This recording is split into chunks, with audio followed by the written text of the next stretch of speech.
Welcome to the Takedown with Brian and Jesse, the new talk show where we talk about the tough topics that nobody wants to talk about, just two friends. Jesse will be joining us on the phone today, so let's dial him in and we'll get going. All right. So, Um, well, the first, I mean, like, I got to hear more about this army of one that you encountered on your way home. is- well, it wasn't just on my way home; it was also on my way there. Yeah, that's even You that's know, even better. You said how many hours? it's actually pretty crazy. As we were going to our destination, it was actually my wife that pointed out. She's like, "Could that be a No Kings sign that she's holding?" Because it was kind of like curled up at first, and Yeah. I wasn't even thinking like that. I thought it was just a person walking down the road, and it turns out that on the way back, it was the same girl, but but with a No King sign. It was just Yeah. her. Nope, nobody else in sight. No backup. Like no backup. Definitely no. Should have like a, I mean, like from the picture you sent, like no umbrella, no nothing, just like No, raw nothing. dog Water in the sun bottle. all the time. Yeah. Had a water bottle, but that's about it. It's Remarkable. it's just it's crazy because of the locale. I live in a rural area, and that's not the kind of place that you would expect to see that So at all. certainly, Even certainly not. Yeah. yeah, even a one person protest is like one too many for this area, I would say. But you know, hey, credit where credit's due. She stood out there for an hour and a half on her own, holding up the sign, enduring who knows how many insulting things on the way by. I mean, at a minimum, 1.5 hours, right? Like she could have Yeah, been yeah, there. yeah. Minimum, Could minimum have for had a whole sure. 8 hour shift planned. We don't know. Yeah, my wife made the joke that it kind of looked like she missed her bus. you know, Yeah. going to an actual place, but Well, yeah. So I guess that's kind of like the next part of this, right? Is that I pulled up some. So I live right, you know where I live, right? So I'm like right outside of populace that you would expect yeah, to get kind of a bigger turnout for that kind of stuff. And like I didn't firsthand witness it, but I did get some reports of like, oh yeah, big crowds, whatnot. And like I understand there's a practicality angle to it, right? Like these things are going to manifest where the people are. But I mean, if you take 100,000 protesters and put them in New York City and have them all say, I don't like Donald Trump at the same time, who'd they say it to? Like just each other, right? I mean, they that's it. already don't they already don't like them. What's what's the point? Why do it? It's a yeah, and not only why do it, but it's like it's such a weird thing to do. It's such a weird thing to do. These protesters are the same people who were happy to see Kamala Harris just be ordained as their candidate without so much as a single vote. And that's particularly crazy to me. Yeah, no, It's like, but Donald Trump's the king. it's After winning the electoral college and the popular vote, and both, both houses of Congress, like, but he's the king.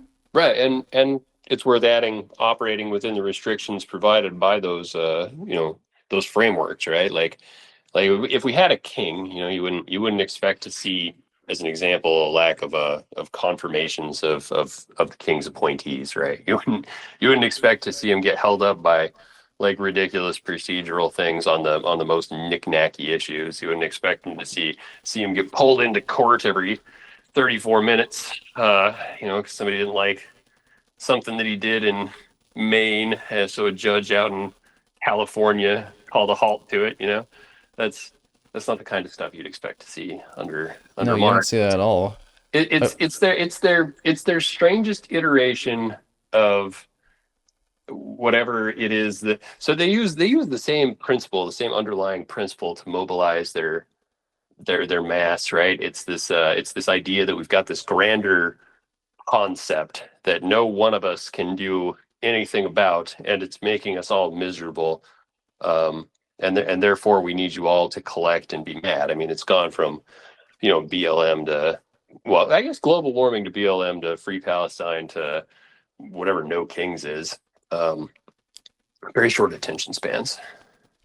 It also kind of seems like a thing where, you know, these people are being told what to be mad at. You know, Oh, like they're absolutely. they're they're seeking they're seeking like information on what should I be mad at this week? What are we doing? You know, I would venture to guess there's a non-trivial percentage of people out there who are just sort of being herded out there and probably don't even know why they're there. I mean, that's definitely true. I don't know. The best way I've heard this put, the way that it made the most sense to me, is that there's a demographic of people that want their life to be better, but don't want to take the action directly related to the problems that are making their lives worse. So, they kind of separate themselves from the direct issues. Like as an example, I wake up in the morning and I check my bank account. It's like, $20 in the red, and instead of evaluating how did I spend my money these past 2 weeks, I go, capitalism, right? So now it's this giant thing that I can be mad about that I didn't have any control over, right? So I don't have to take any actual action on my end. No, no self-evaluation, no changes to how I act, because even if I do, I mean, capitalism, it's going to get me. Well, it's also kind of the like boogeyman effect too. You know, people are afraid of stuff that's not actually there in a lot of Yeah. cases. Because if you ask a lot of these people, if you say, you know, if what you're saying is true, if Trump is the king, what exactly are you worried about?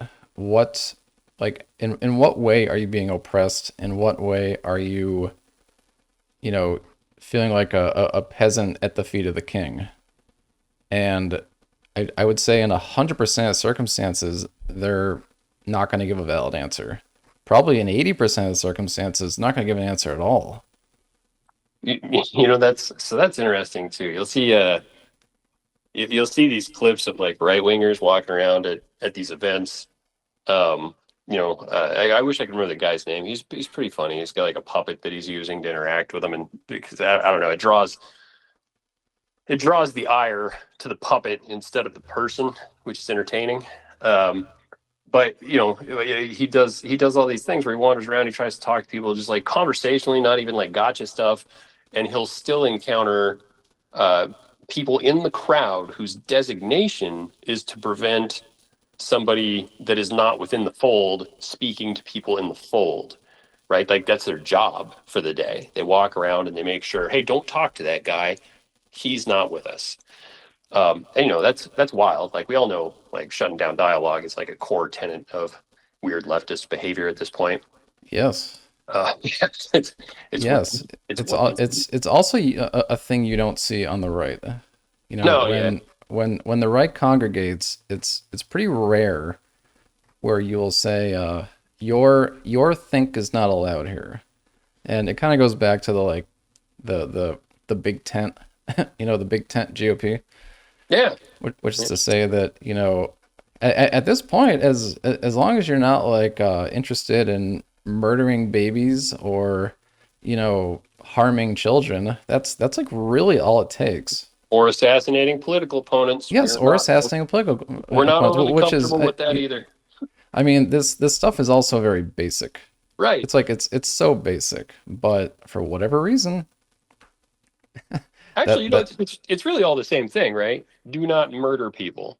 That's all. yeah, That's harm, it. yeah, Yeah. it all falls under harm, I think, Yep. and but really, I know me personally, I draw the line at kids, especially now that I have one.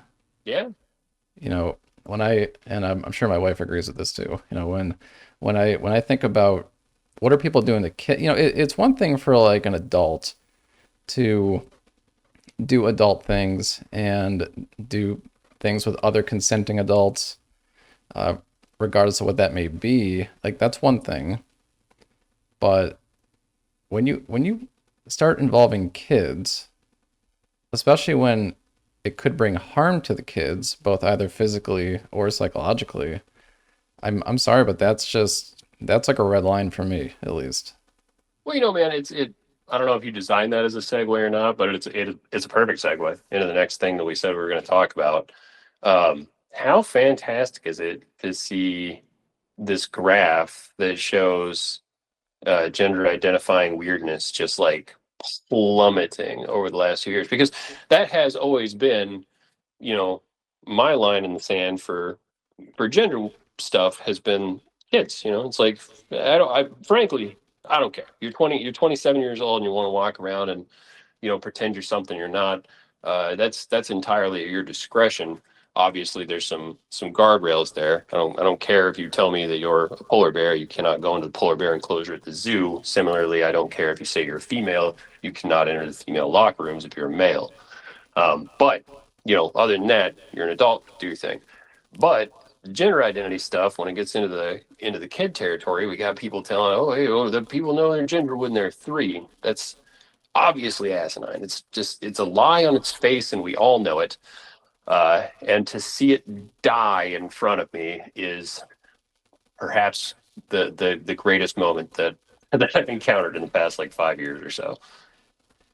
I also think it's terrific. And when I think about why it's happening, you know, people are going to look back, historians are going to look back on the 2020s, particularly the beginning of the 2020s, and they're going to say, like, what the fuck was going on here? Like, what were people thinking, and why was everybody so crazy? And specifically on the trans stuff, there's a word that comes to mind when I think about that, and it's fad.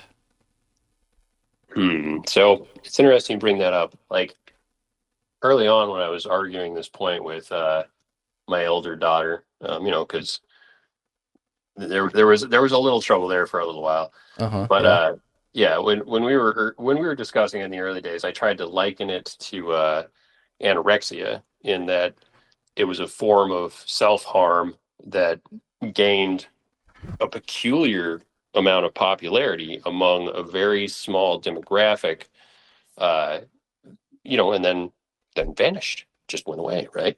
And anorexia, I mean, largely, I'm not saying it's gone, but the Yeah. the social contagion version of it, where people were just doing it because they wanted to look like X model on the cover of whatever. That's largely gone at this point. Yes, Um, definitely. Yeah, and you and I are roughly similar age, 40s, and yeah, back when we were in high school, that is what occurred. yeah, yeah, There was this big desire to fit in. There was also this big desire to be unique in some way, but not in this way. More like unique in skill. But you know, as time came on, or as time went on, uniqueness turned into this. I'm gonna have very specific pronouns. I'm gonna have a very specific thing I am. I'm gonna be a one of one, a one of one on that, yeah. and I want all the attention for it. And I think what we're seeing now is the attention's going away. It's It's transforming yes, into a significantly more negative version of itself, right? Like I think that you're right. For a period of time there, you can go show up, be your one-up-one person, and bully. Like, so, rainbow bully was a term that I heard coined around this kind of early. The idea that they had this strange power shift dynamic where now you could show up to a school and be like, I am a he him if you were a girl, or a she her if you were a boy. And then the moment somebody didn't conform to that, because the power structure in the school was composed of teachers who had grown up through the early days of LGB acceptance, which I want to clarify real fast. Still a big fan of the concept of LGB acceptance. It's just the trailer on the back end of that's causing a problem. But the teachers that came from that crop see it and they go, acceptance, acceptance, acceptance. That's what I've been taught. So as soon as somebody comes in and goes, I'm not calling this dude a girl. Now that person, the one that is trying to leverage the very mechanisms of reality against a person, right, has the power. They have the ability to go, you're gonna say this thing that I want you to say, even though it's not true. And the authority figures in the room are going to tell them, "Yep, you're going to do that, or else you're in trouble." And I think that's starting to fade. That's going away. Yeah, my stance on it has always been like you're not allowed to enlist me into your lie non-consensually. Agreed. Yeah, You, you it's know? a Chappelle kind of said it best. I don't want to butcher the quote, but more or less the same concept. Yeah, I don't want to be forced to say a certain thing. Like you can't change my words. You can't No. do that. Yeah, you can't make me do a thing, just like I can't make you do a thing. I can't force anyone to call me dinosaur god, Yeah. because that because that's how I feel, because that Uh, doesn't make sense. And no. they'd argue, well, dinosaur god is not a it's not a gender thing. You're just being you know, you're just being rhetorical. And it's like, well, it's the same kind of thing. I'm not a dinosaur or a god, and to force you to do that, and in some places at the threat of violence, because they're making it, well, they tried to make it law that you can't use that kind of speech, or rather that you have to use that kind of speech. It just Yeah. doesn't work. It just doesn't work that way. You No. can't make me do that. Yeah. So first and foremost, it's very bigoted to assume that dinosaur god can't be my gender. From my Yeah, from yeah, my like highly understanding, bigoted, highly yeah, bigoted. from my understanding, there are an infinite number of genders, and if that is true, any collection of words that I can string together can be mine. Um, and beyond that, I'm not really sure where the weight for the concept of gender stems from. So, and I know we beat this up in the past, but it's the failing point of the entire argument for me, right? So dinosaur god falls outside the boundaries of gender. Fair enough. Let's just say that it does. Now, I can't call myself dinosaur god because it is not a concept of gender. Somehow, gender holds this preeminent space above the concept of whatever abstract would contain the concept of dinosaur god. Got it. Tracking. Don't understand why, but I got it. So that implies that we have to find where in the rack and stack gender falls when it comes to what matters more than what, right?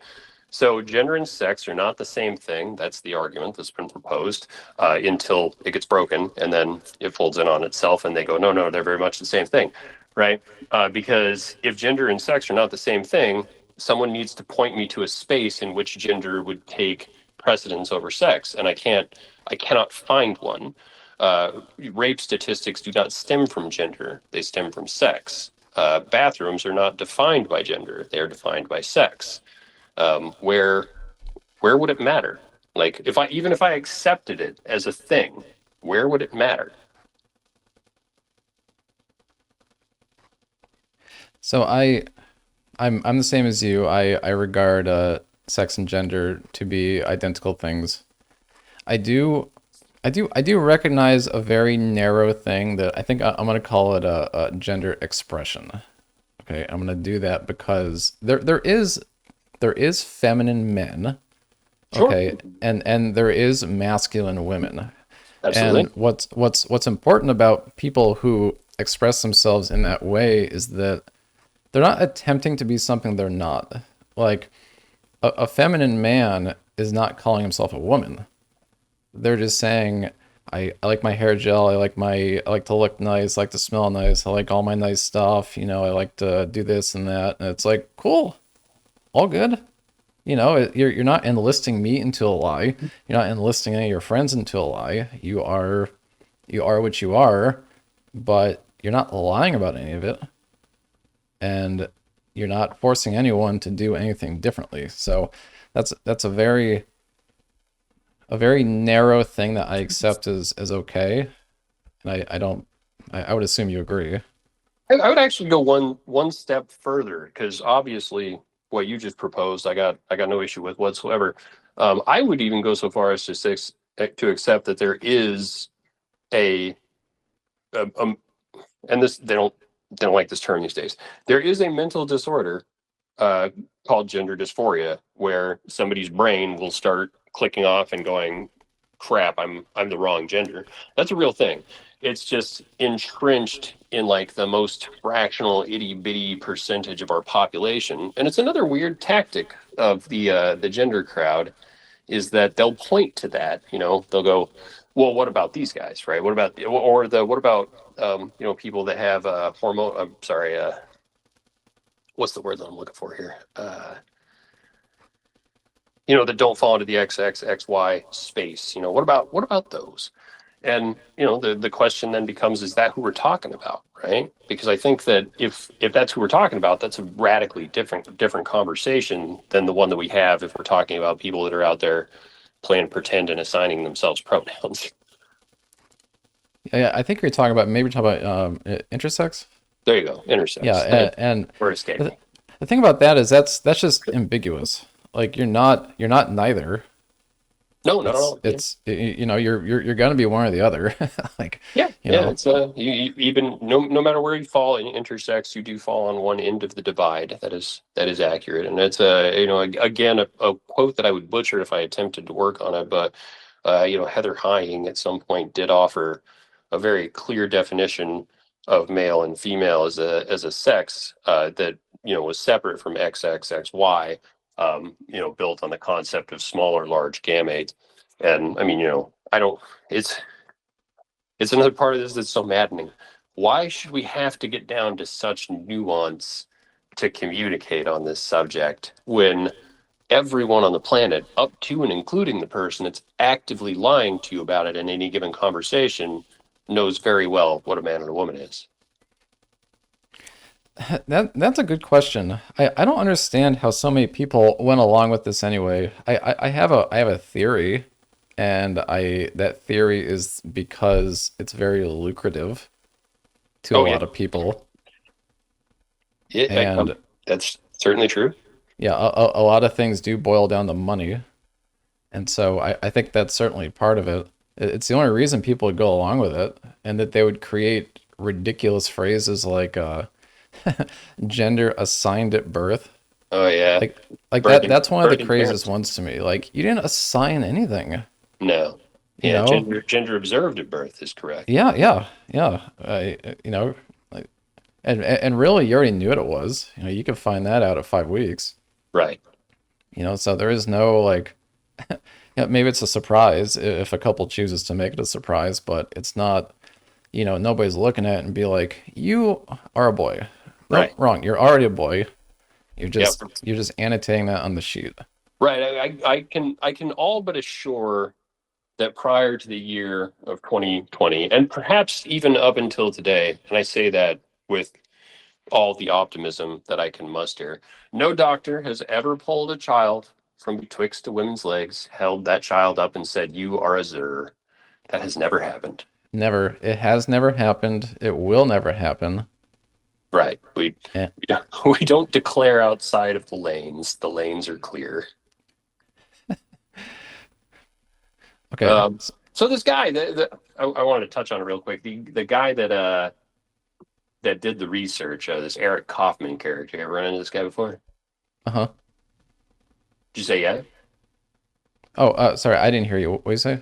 Oh, Eric Kaufman, the guy that did the research Yeah. that opened to this conversation. Yeah, I pulled him up. I'd never run into him before. He's a Canadian. He's from up north, proving that some of those people are still sane. There are still sane people everywhere, and Yeah, I think if you keep pushing back on the stuff, then it's gonna eventually go away because all these things collapse really quickly when placed under scrutiny. They never hold up, ever. absolutely. Yep, And that's a fact. yeah, it's strange how so many people got wrapped around this stuff.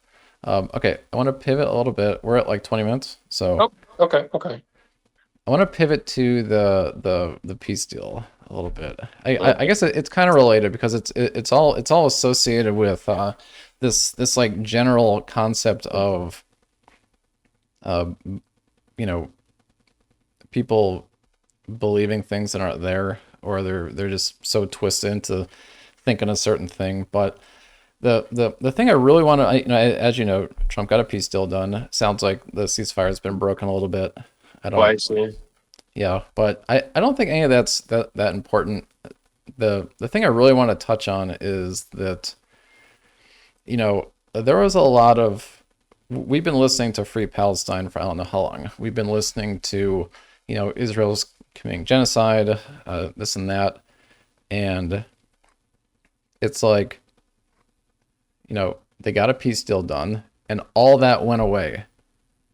So if we take their argument at face value and say Israel was committing genocide, let's just say for the sake of argument they were, wouldn't they be super happy and grateful for the peacemakers to have, to have ended an ongoing genocide?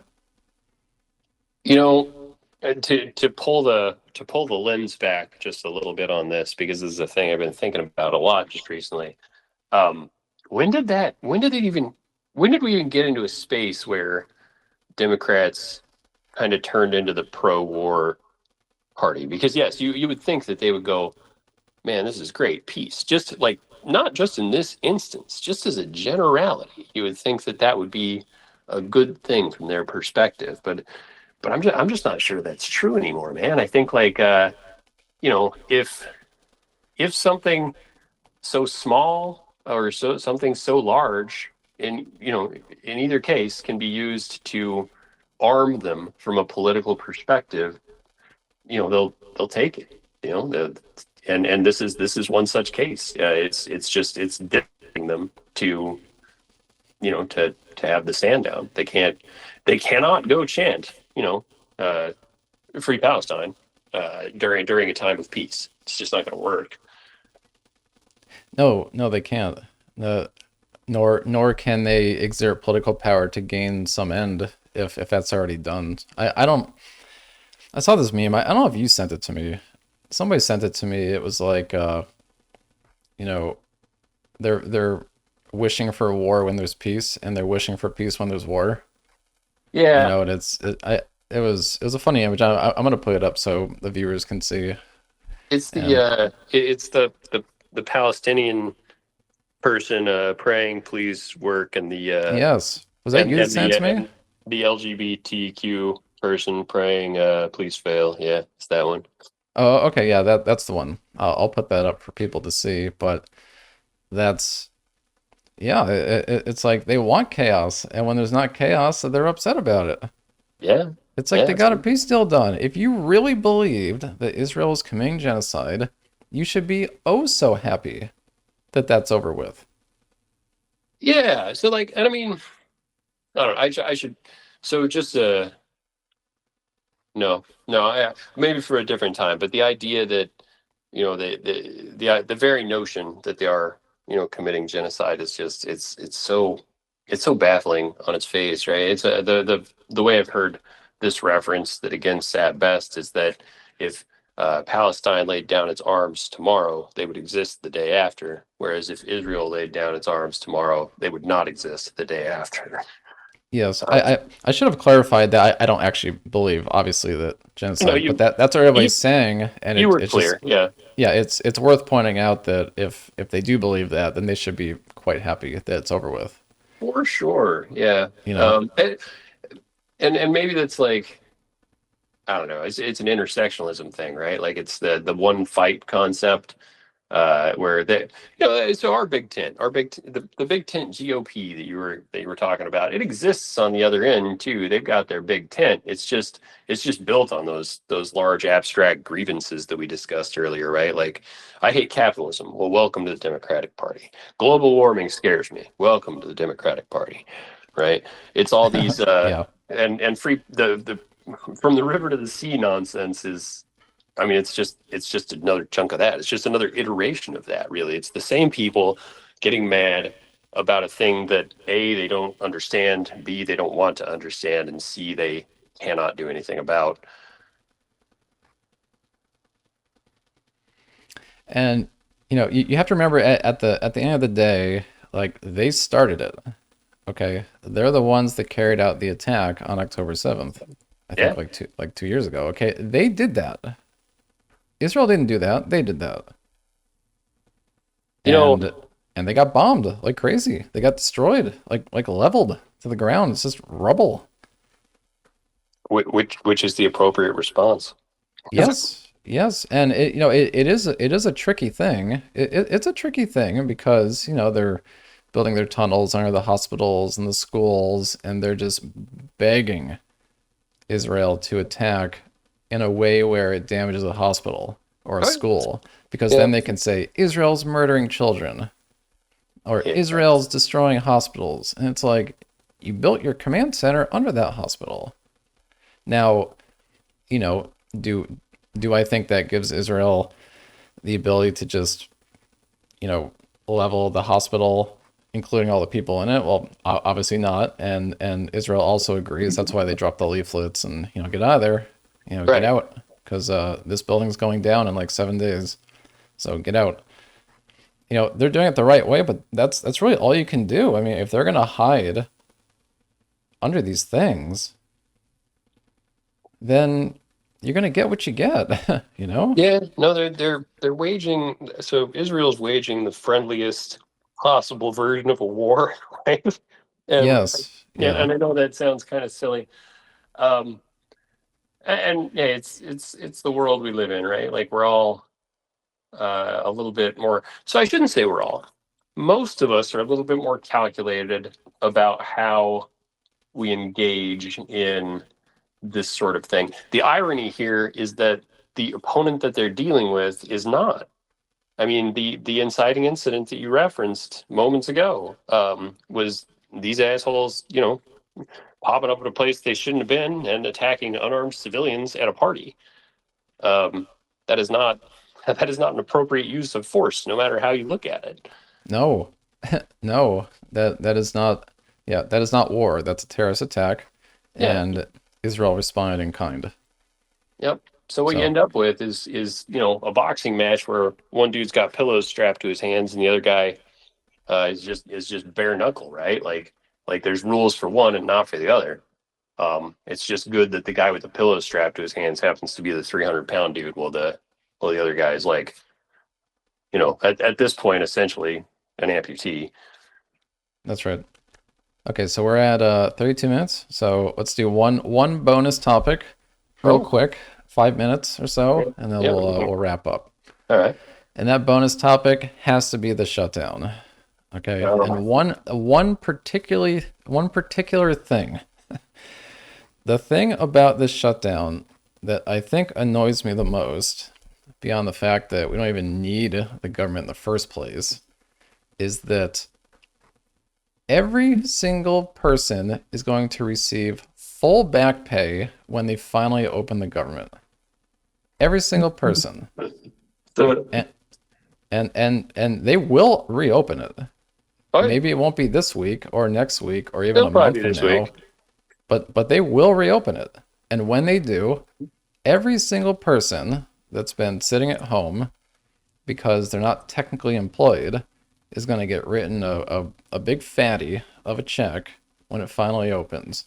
And I can't tell you how much that pisses me off. So I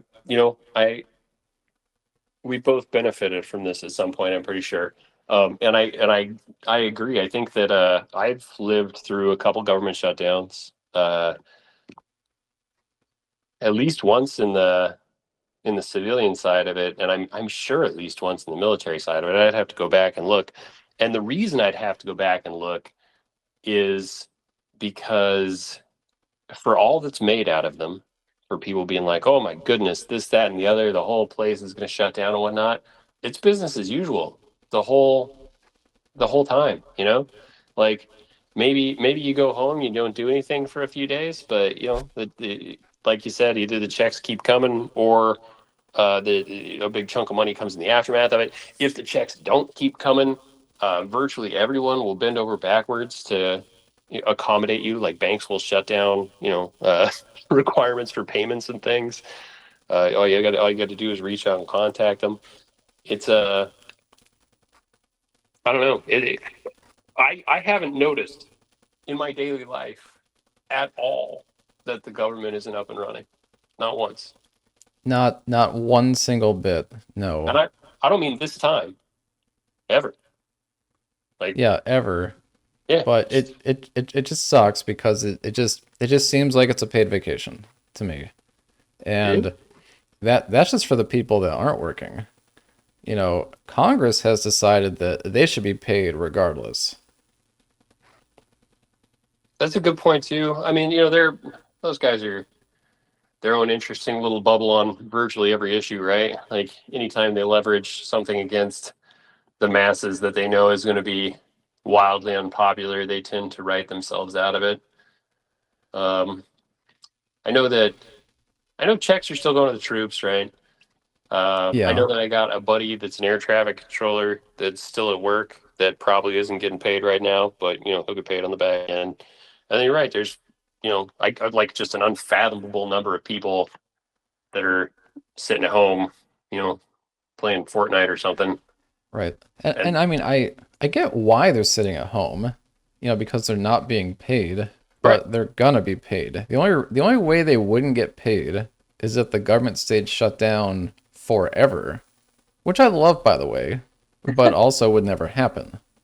so two follow-up points from that. The first one is that I expected, and he briefly threatened it, but I don't think he's acted on it. I expected that we went into shutdown, that the Trump administration would just start hacking things to pieces, right? Because if I mean, I can't pay you. I'm sorry, you don't exist anymore, right?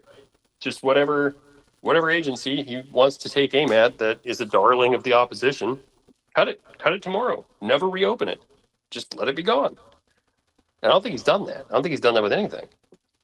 Well, they started doing RAFs for some people, but then some random judge from some random place said, "Nope, you can't do that." Just out of nowhere, Yeah. some random, probably a Trump hater.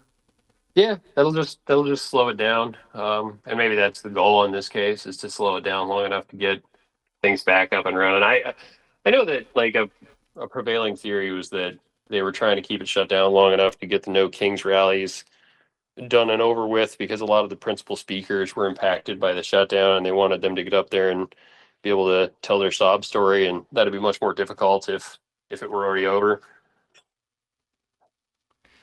Well, I guess we will see this week as to what actually happens. I just assume reopen it. Unless it's going to stay shut down indefinitely, which again I'd love.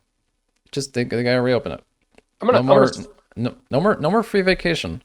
no, Sorry. no. Yeah, and I'm going to sneak one more thing in here on the shutdown because this is the thing that's been bumming me out about it. Like you'll see pollsters like, here's who's to blame for the government shutdown, so on and so forth. And I would agree that there are points in time where it is questionable, like who is to blame for the government shutdown.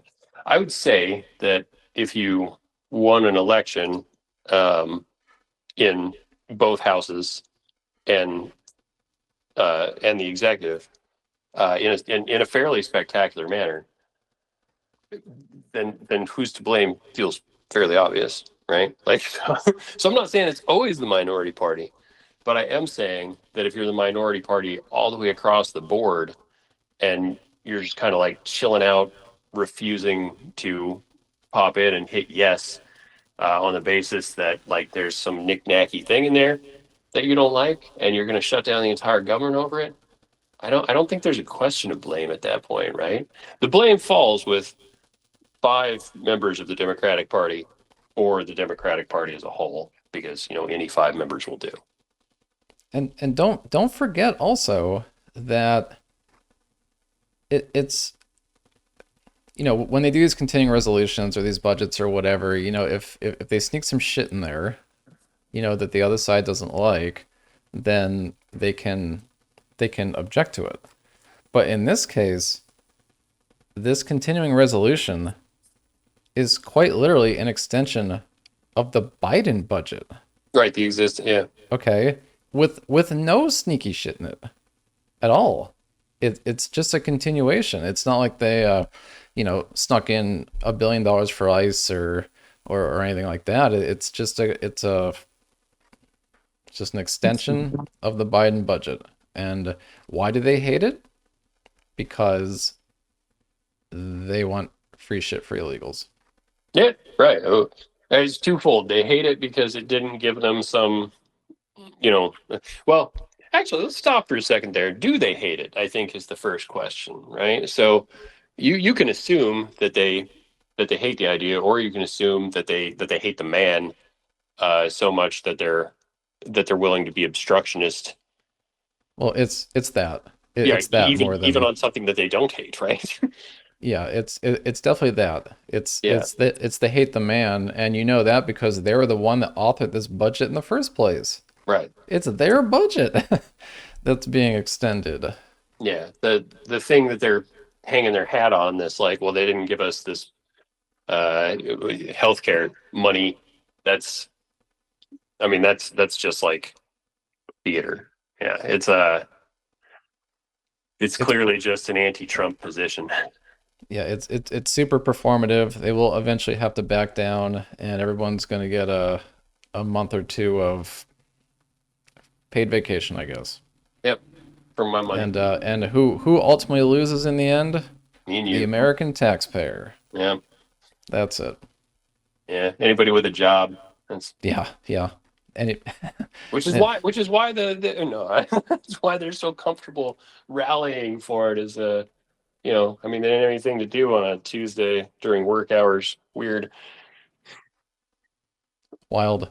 Yeah. But okay, we are. Unless you have any final thoughts, we're at 42 minutes, and I think that's it for the show today. Nah, man, it sounds good to me. Make sure you edit me when I get rambly. Yeah.